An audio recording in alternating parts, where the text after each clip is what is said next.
Listen, Never in my life associated the word boring with baseball. we know what's up.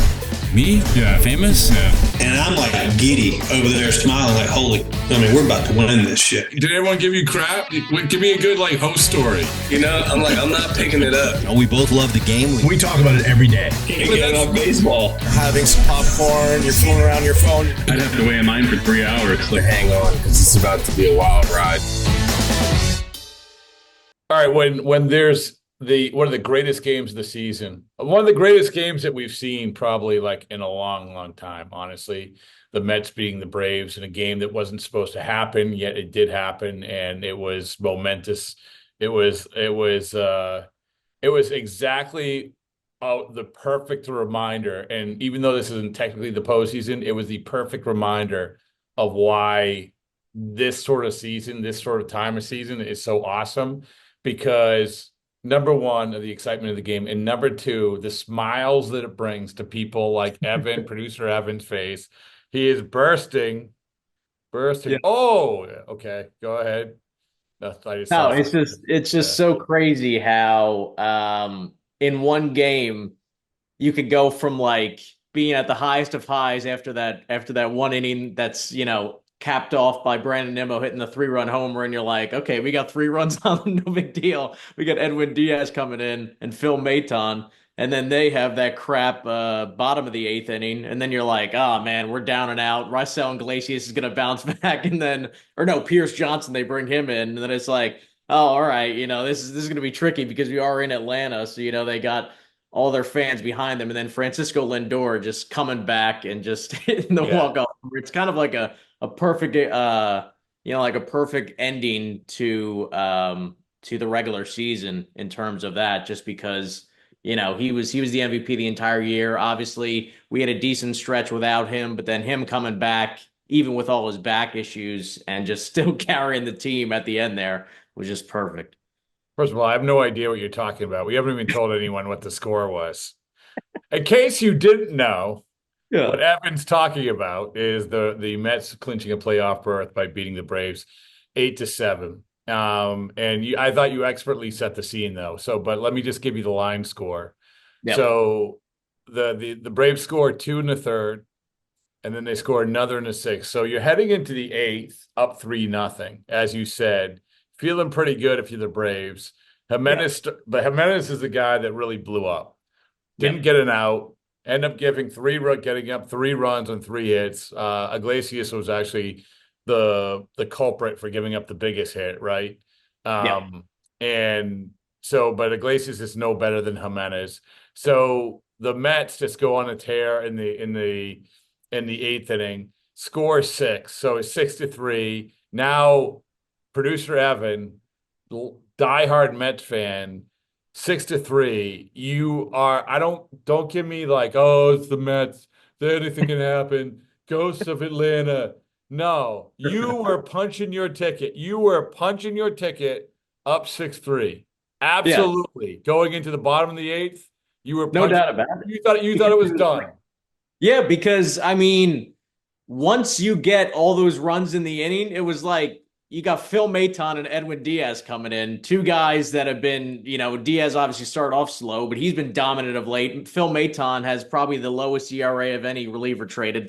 That might be able to be fact checked, but it feels like it. And he just comes in and is, kind of rough, and then Diaz. But I was just so confident, and it was just like you were at the highest of highs that it was like, oh man, nothing can ruin this moment. So 6-3, nothing can ruin this moment. Yet, of course, something did ruin that moment, and that was Ozzie Albies with a big bases loaded, bases clearing double. Ultimately, the Braves score 4 in the bottom of the 8th. So math would suggest that they take the lead. They take the lead 7-6. But now, so it's 7-6 heading into the 9th inning. Mets. Now you have for the Braves. Who do you have pitching? I want to make sure I get this right. Johnson. You're Pierce Johnson, friend of the program, Pierce Johnson. So you're Pierce Johnson, who is a good pitcher. Is not a lockdown closer, but a good pitcher. And so you're up 2, or if you're the Mets, you're down one, right? You're down one, 7-6. You're down one heading to seventh.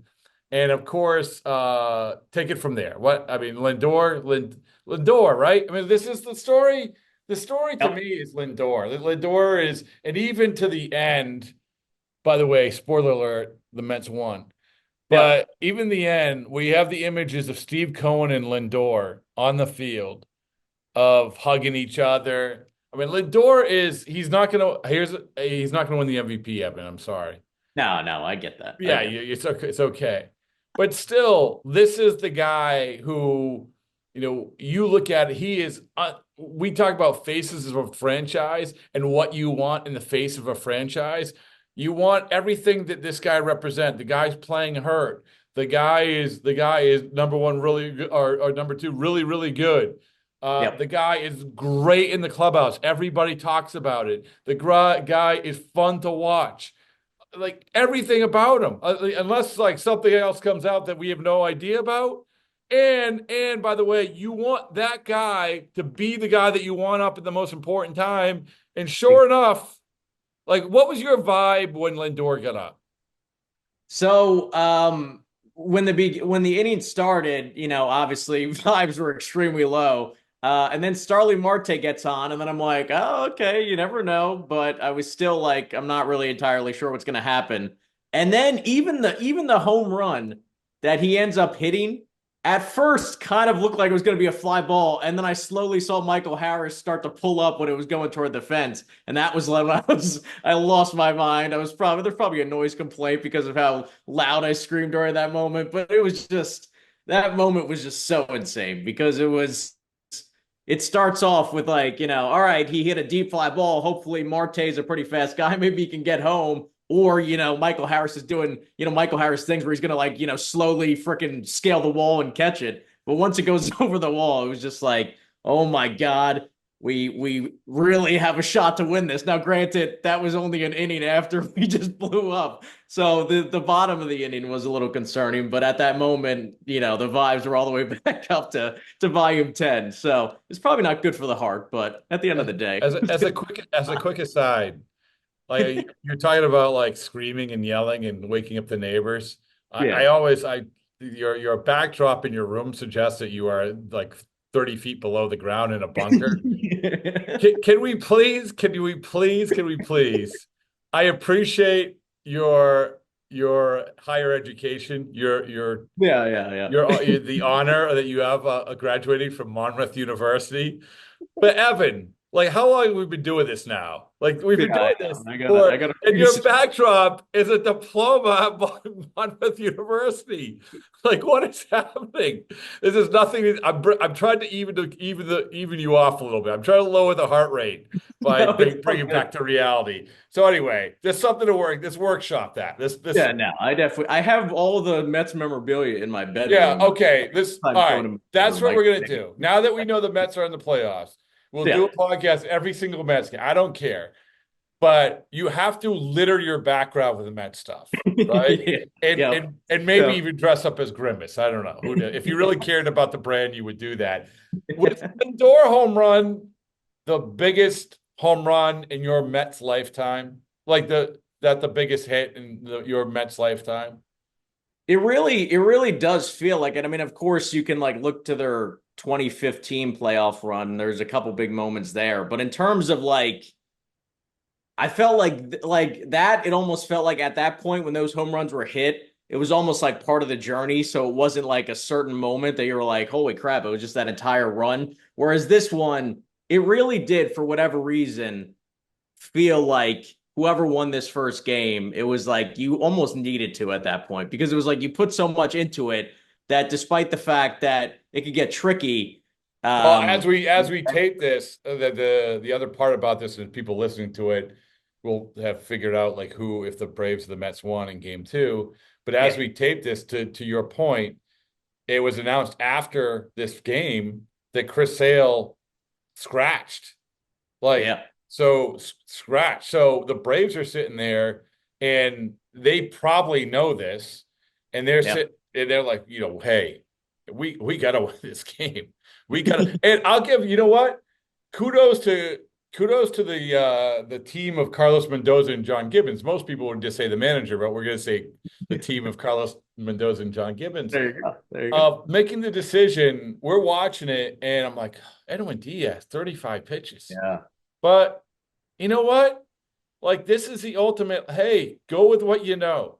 You got to go with the vibes. And who would you would know better than I? Was someone warming up? I would imagine someone was warming up. Yeah, they had Ryan Stanek warming up, and he's been good as of late. But I mean, clearly, if possible, and if Diaz is really being like, you gotta allow me to keep the ball here, I think it would be an easy decision for me. And clearly, I think it was probably a pretty easy decision for him when he went out to the mound. Because at first everybody was like, is he going to bring in Stanek, or is he going to bring in, they thought people were floating around Minaya maybe becoming a reliever just for, this one game. But I think when he went to the mound, he really was like, we either need you at 100% going crazy, or we need, to bring in somebody else. But we can't have the guy who's not hustling to first base to get that ground ball and all that stuff. We need a guy who's like locked in and like the Edwin Diaz against the Phillies with the 6-out save. So now the Mets are in the playoffs. No matter what happens, do you look at it as because this is always the cliche question, Evan, honestly, like, was it a successful season? We're doing this for teams that are 500. Is this a successful season? But the Mets being in the playoffs with this memory, with this dynamic, I got to imagine that you could speak to this more than me, that this feels like no matter what happens now, they've given you your money's worth, right?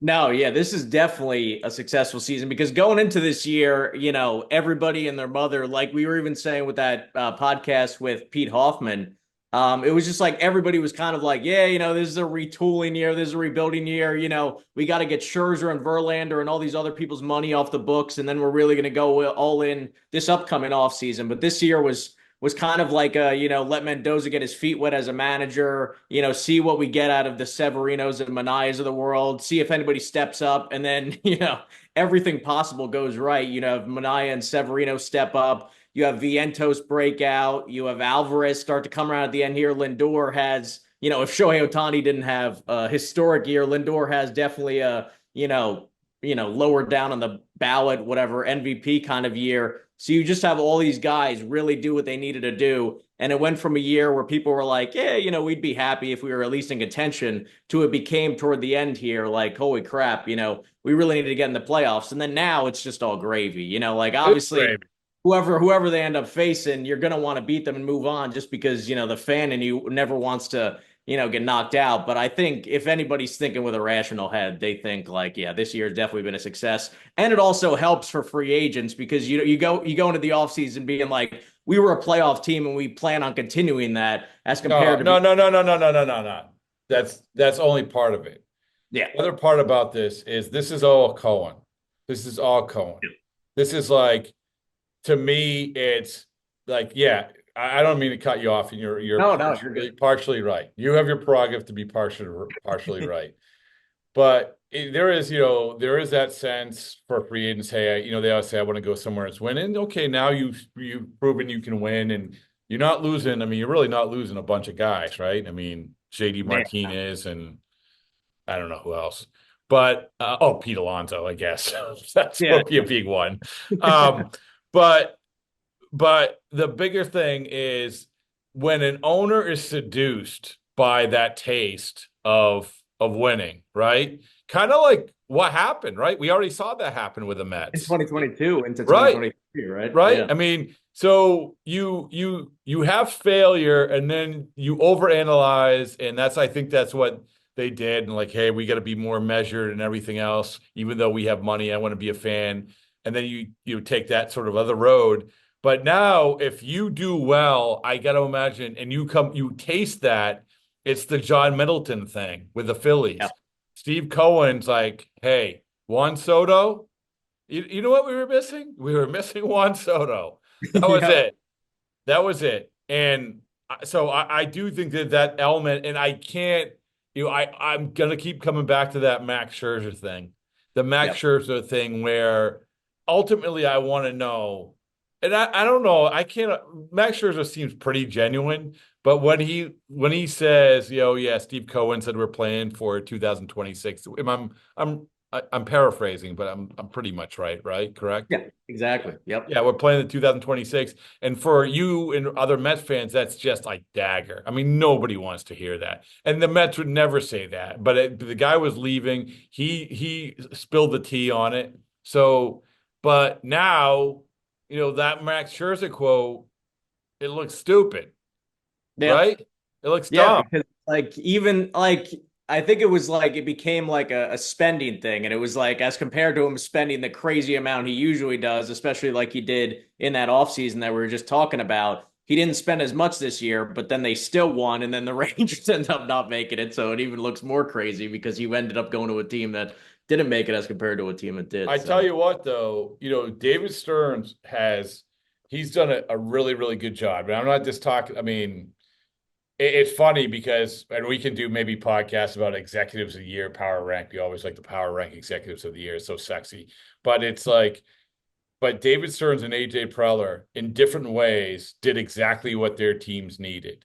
And David Stearns, we've talked about the deadline, what he did at the deadline, like Phil Maton and some Jesse Winker and some other useful guys. But even like Iglesias. So Iglesias had a huge hit today, right? Another huge hit. Crazy. And I had talked to executives about Jose Iglesias over the last few years. Oh yeah, his defense, his metrics are bad. He's really lost a step and everything else. And okay, and I don't think the Mets expected this because if they did, they would have signed him earlier. But at the same time, they signed him. They did whatever they needed to develop him. They got him in the right spot. We talked to Dickie Scott of Syracuse talking about like that progress that they made there, him having the right attitude, and it's hitting the sweet spot with Jose Iglesias because there's a ton of opportunities for guys like Jose Iglesias. Like this middle infielder gets hurt. Let's get the Mets had him, Pablo Reyes, the Pablo Reyeses of the world. But instead, they hit on Jose Iglesias. Congratulations. So, No, it's a crazy story. Every time a minor league signing does big things, and especially him. I mean, he's just they were showing today where it's he was I think third all time in terms of batting average with Mets in a season or some crazy thing. And he had a huge hit. He had a huge hit today. Exactly. So anyway, hey, whatever happens, Evan, you'll have this moment. I just want to capture it and put it in the time capsule. So there you go. Congratulations. Keep smiling. I always like this. We pay in t-shirt and smiles.